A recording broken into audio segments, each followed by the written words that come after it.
في سباقات الحليب، في سباقات الحليب، واليوم النهايه ديال الحليب اليوم الثاني، واليوم عدد مشاركي القطاع لاحق 138 راس من الناقه الحلوب.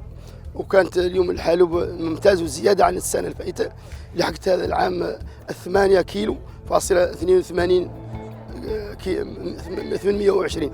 ولهذا هون كاين ترابط مع كساب مع ناقته من اجل رفع معنوياته.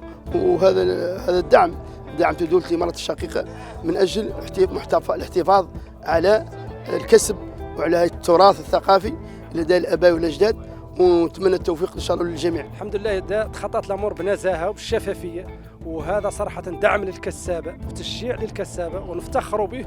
وحنا الحمد لله يامس الموسم الفايت شاركنا ب 60 ناقه ديال الحلوب، 60 ناقه ديال الحليب، واليوم شاركنا الحمد لله 100 اكثر من 130 ناقه ديال الحليب، اكثر من نص بالنص. معنى ذاك ايش خلات هذا الدعم اللي هو هذا الدعم الحمد لله راهي 4 اشواط ديال الحلوب، ويربح من الأول إلى العاشر، من الأول إلى العاشر. وهذا الحمد لله يلحق الكسابة كاملين يا ربي حامدينك وبنزاهة.